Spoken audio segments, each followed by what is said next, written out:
Sebagian besar dana IPO akan dialokasikan untuk meningkatkan kapasitas produksi melalui anak usaha serta mendukung ekspansi lini gummy candy dan produk jelly.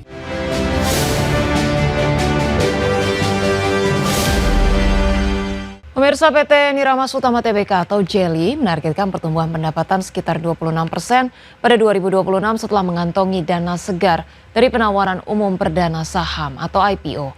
Dana tersebut akan difokuskan untuk meningkatkan kapasitas produksi, memperkuat modal kerja, dan mendorong ekspansi bisnis gummy candy serta produk jelly guna menjawab permintaan pasar domestik dan ekspor. Sebagian besar dana IPO akan dialokasikan untuk meningkatkan kapasitas produksi melalui anak usaha serta mendukung ekspansi lini gummy candy dan produk jelly. Penambahan kapasitas tersebut diharapkan memenuhi permintaan yang terus meningkat dari pasar domestik maupun ekspor. Langkah ini menjadi fondasi bagi pertumbuhan bisnis perseroan pasca melantai di bursa. Ekspansi produksi juga memperkuat posisi jelly di industri makanan olahan. Perseroan juga mengalokasikan dana untuk pembelian mesin baru, peningkatan fasilitas gudang, dan efisiensi logistik agar proses produksi menjadi lebih optimal. Investasi tersebut diharapkan meningkatkan produktivitas sekaligus menekan biaya operasional dalam jangka panjang. Modernisasi fasilitas menjadi langkah penting untuk menjaga daya saing perseroan. Efisiensi operasional juga akan mendukung peningkatan margin laba. Manajemen menargetkan pendapatan tumbuh sekitar 26% pada 2026, didorong oleh penambahan kapasitas produksi dan peluncuran SKU baru. Selain meningkatkan penjualan, perseroan juga berupaya memperbaiki kualitas produk dan memperluas jangkauan pasar. Strategi tersebut diharapkan mampu meningkatkan laba bersih secara berkelanjutan. Pasar makanan ringan dan produk jelly masih memiliki prospek pertumbuhan yang menarik. Selain mendanai ekspansi, dana IPO juga digunakan untuk memperkuat modal kerja dan memperbaiki struktur keuangan perseroan. Fondasi keuangan yang lebih kuat memberikan fleksibilitas bagi jelly untuk menangkap peluang pertumbuhan di masa mendatang. Strategi tersebut diharapkan meningkatkan nilai perusahaan bagi pemegang saham. IPO menjadi titik awal bagi jelly untuk mempercepat pertumbuhan bisnis secara berkelanjutan. Berbagai sumber, IDX Channel. Pemirsa, Kementerian Usaha Mikro Kecil dan Menengah memastikan pemerintah tengah menggodok aturan yang mengatur status pengemudi ojek online atau ojol sebagai pelaku usaha mikro, kecil, dan menengah atau UMKM. Langkah ini untuk mempermudah ojol mengakses sejumlah insentif seperti UMKM. Usai melakukan diskusi dengan perwakilan puluhan asosiasi ojek online, Menteri UMKM Maman Abdurrahman memastikan pihaknya tengah menyiapkan peraturan presiden untuk mengatur status pengemudi ojek online sebagai pelaku UMKM. Langkah ini dilakukan untuk memperkuat perlindungan sekaligus memperluas akses pemberdayaan bagi para mitra pengemudi. Adapun saat ini aturan tengah disiapkan bersama sejumlah kementerian terkait dan ditargetkan rampung secepatnya sehingga status pelaku usaha bagi pengemudi ojol segera memiliki dasar hukum sehingga para mitra ojol mendapatkan manfaat dari UMKM seperti penggunaan fasilitas kredit usaha rakyat atau KUR. Mereka menganggap dengan status usaha ini ya mereka bisa punya beberapa usaha-usaha lain karena mereka tidak hanya satu-satunya ojol gitu loh. Bahwa mungkin ada yang ojol tapi dengan nanti didorong statusnya menjadi pengusaha, mereka punya kesempatan untuk usaha-usaha yang lainnya. Artinya sebagian besar mayoritas mendorong setuju untuk ke arah usaha mikro itu. Dan tentunya ini menjadi dasar kita juga untuk betul-betul memperjuangkan.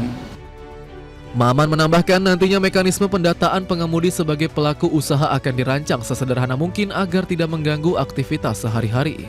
Dari Jakarta, Adi Firmansyah, IDX Channel. Pemirsa, terima kasih Anda masih bersama kami. Subholding BUMN Perkebunan, PT Perkebunan Nusantara, Palmco resmi menetapkan pembagian dividen jumbo sebesar 40% dari total laba bersih tahun buku 2025. Alokasi dividen senilai 2,83 triliun rupiah berhasil direalisasikan berkat lonjakan laba bersih perseroan yang meroket 93 atau 90,3% menjadi 7,08 triliun rupiah. Subholding BUMN Perkebunan PT Perkebunan Nusantara 4 Palmco resmi menetapkan pembagian dividen jumbo sebesar 40% dari total laba bersih tahun buku 2025. Keputusan pembagian dividen bernilai fantastis ini resmi disahkan dalam rapat umum pemegang saham tahunan atau RUP ST yang berlangsung di kantor BP BUMN Jakarta. Direktur Utama PT PN 4 Palmco Jatmiko Kasantosa mengungkapkan bahwa alokasi dividen ini menjadi bentuk kontribusi nyata perusahaan kepada kas negara.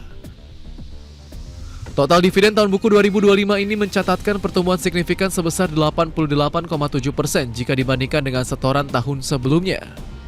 Lonjakan tebal pada laba bersih perseroan ditopang kuat oleh perbaikan menyeluruh pada indikator keuangan serta efisiensi operasional di sepanjang tahun lalu. Perusahaan mencatatkan pertumbuhan pendapatan sebelum bunga pajak, depresiasi, dan amortisasi atau EBITDA sebesar 46% menjadi 13,27 triliun rupiah. Selain itu, performa positif ini juga didorong oleh peningkatan volume penjualan CPO sebesar 7,7% hingga mencapai 2,74 juta ton. Jatmiko menjelaskan bahwa kenaikan laba bersih tidak semata-mata didorong oleh harga jual rata-rata CPO yang naik 10,4% di pasar internasional. Manajemen saat ini tengah fokus melakukan evaluasi mendalam pada aspek operasional lapangan serta penguatan manajemen risiko secara terukur. Langkah mitigasi risiko tersebut diambil guna memenuhi arahan pemegang saham demi mengejar target pertumbuhan bisnis yang jauh lebih tinggi dan optimal di masa depan. Berbagai sumber IDX Channel. Pemirsa, PT Pertamina Geothermal Energy Tbk atau PGEO memulai pengeboran sumur eksplorasi pertama untuk proyek PLTP Lumut Balai Unit 3 sebagai bagian dari strategi meningkatkan kapasitas pembangkit energi bersih nasional. Langkah ini menegaskan komitmen perseroan dalam mempercepat ekspansi panas bumi sekaligus mendukung ketahanan energi dan transisi menuju ekonomi rendah karbon.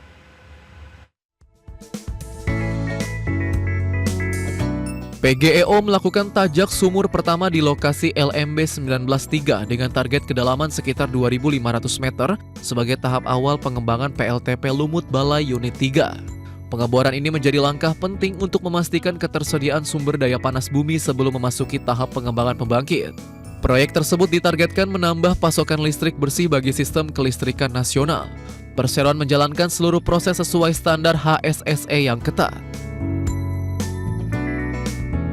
PLTP Lumut Balai Unit 3 ditargetkan menambah kapasitas sebesar 55 MW dan beroperasi pada 2030.